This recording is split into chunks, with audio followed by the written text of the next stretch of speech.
Hey everybody, Barry here again. Get right back at it.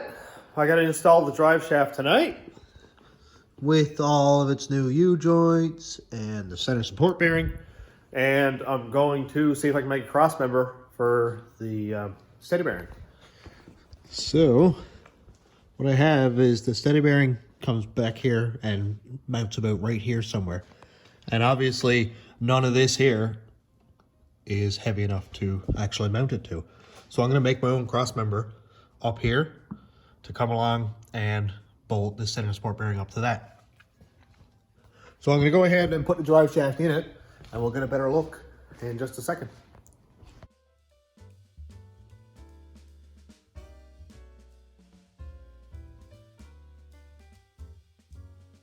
Well, the drive shaft is in, and with the weight on the wheels, this flange is at 3 degrees up. Obviously right now, this is not. So what I need to do is set this drive shaft at the same angle, 3 degrees.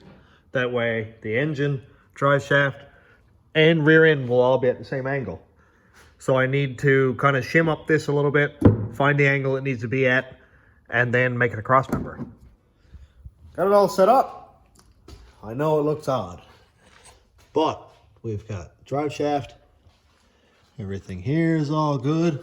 I think, and by I think, I'm like pretty sure, I'm gonna mount the center support bearing just like this so that it's sideways. That way I can make a cross member that goes across here,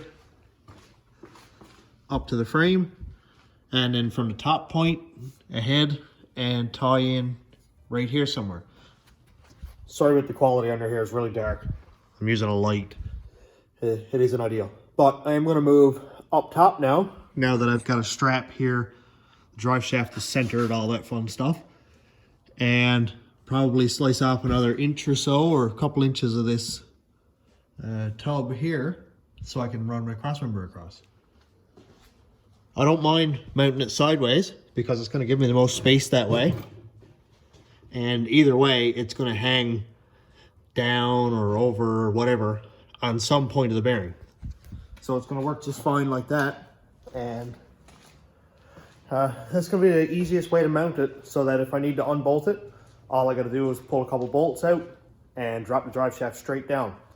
If I have to mount it with the bearing on top of a cross member, it's going to be really, really hard to remove the drive shaft, because I'll have to somehow undo the drive shaft, pull it all the way back, and then kind of weasel it out of the tub that it's in. And I don't think it's going to be very easy to do that. So I'm going to do it this way. So I'm going to put this thing down. I'll turn around time lapse for a little bit and check in with you.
Well, here's another small piece of the puzzle made. This is what the center support bearing is going to bolt to. I threaded it to 1/2 inch by 13 course, because that's the tap I had and the bolts I have access to. And the looks of it, I'll probably have to drill out the support bearing a little tiny bit, but not a big deal. And it looks like it'll fit anyway. And these are 1/2 inch by 13. They're grade 8, so they're nice and strong, not going to be letting go or anything. And I'll use lock washers. I got those right here. Let's go ahead and bolt that one onto the drive shaft, and then I'll see about making some cross beams that weld onto the frame of the van or into the tubs where the seat go. where the passenger side seat actually won't go anymore because it won't fit, so I can use all the space I need there. And we'll have that done in no time.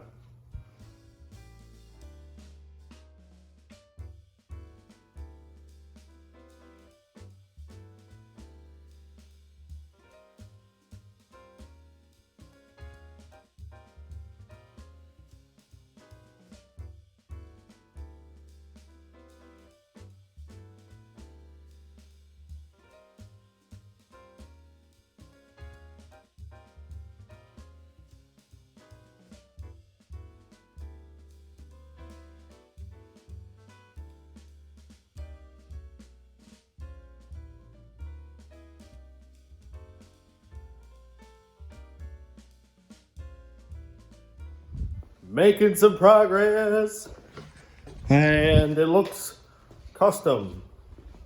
It's gonna be strong. It just isn't gonna look professional, I guess. But then again, it's gonna work. So we have drive shaft here, of course. The flange that I made is gonna bolt on to the center support bearing right here. Welds onto this cross brace. I just have everything tacked right now. And now I'll go in under and run another bar across here and go up to the frame rail in the front, and then the same up to the frame rail in the back. So let's lift it up, get some more square stock welded in.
Oh, I think this looks super cool.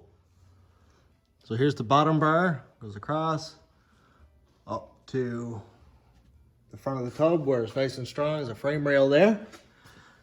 Welded onto the brace here again.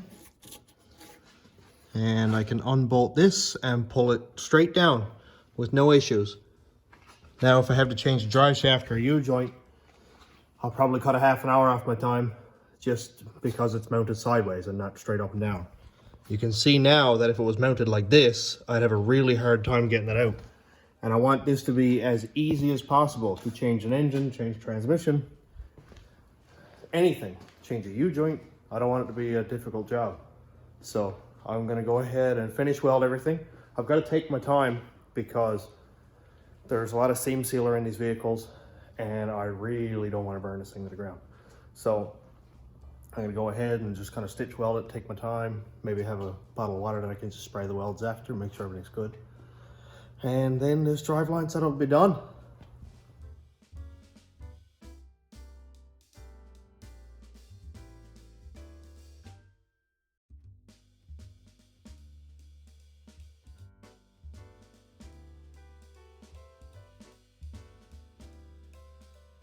Okay, but it looks really cool though. I love it. Definitely looks fabricated. I'm gonna go and finish weld it. And then I'm getting out of this. Man, that's solid. My God.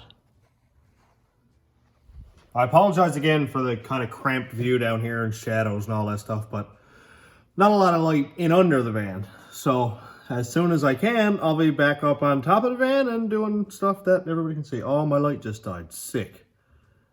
Now we're in the dark. Thanks for still watching, everybody.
Well, the real scary part is over. All the welding is done.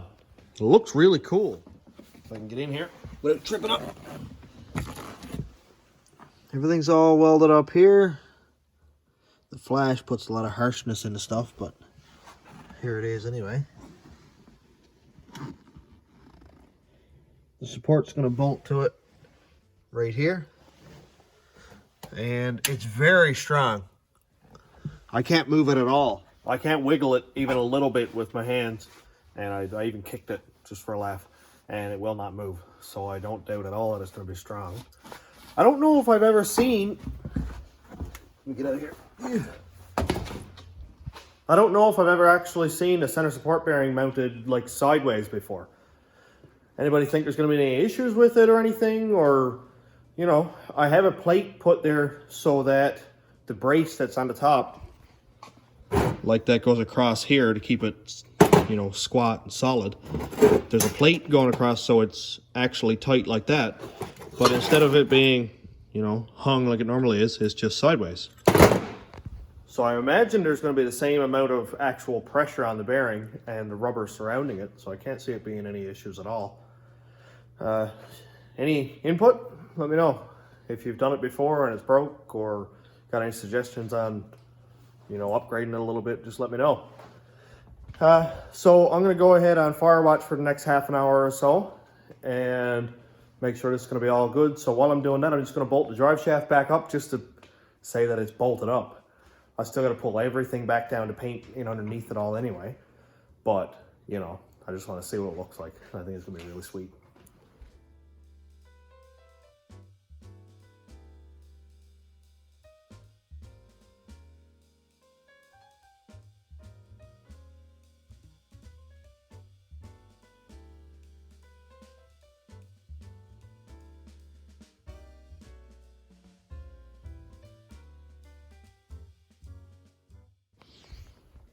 It's all done.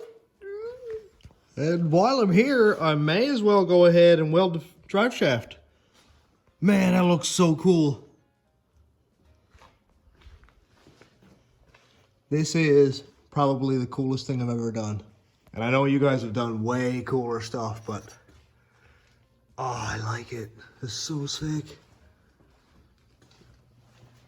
I'm still going to be able to sheet in all this here, no problem. And if I find that it's too hard to get at, I'll take out another inch. It doesn't matter. I can have all this flat and just sheet it across here. It literally doesn't matter because I'm not going to be able to put the seat down anyway. So it's probably just as easy for me to pull the whole tub out of it and just put it over flat. But dude, that is so cool. I think it's going to work fine just like that. You can see here the flange that I was talking about pushed up flat against the quarter plate here. None of that's going to move. That is literally, yeah, I can't move it. And it's cool to see the drive shaft angle change where I got the engine over 2 inches. This one here is parallel with the engine and transmission, and then it tips over to the rear end. The rear end is almost straight with the transmission, like everything is almost perfectly straight. I don't know if there's very much angle on that, but the little bit of side-to-side angle will help rotate the U-joints, and that'll stop them from seizing up. So there's always a good thing there. So I don't have to be replacing U-joints all the time because the pins aren't moving and everything all wears out. Yeah. So I'm gonna go ahead and weld the drive shaft just because it's up on the ramp now. Got another cleaning tomorrow, so it's gotta go down on the ground, push the head out of the way, and why not do it now? It's already 10 o'clock. It's already long past my bedtime as a parent who works 6 days a week, you know. So let's go get it done, and then I'm going home. And I think just because I'll be able to easily rotate it, it's gonna be very easy to get at. I think I'll just weld it right where it is. I don't think it's gonna overheat the U-joint or anything like that over here, but I'm gonna put new grease in it anyway. So let's get this thing welded up.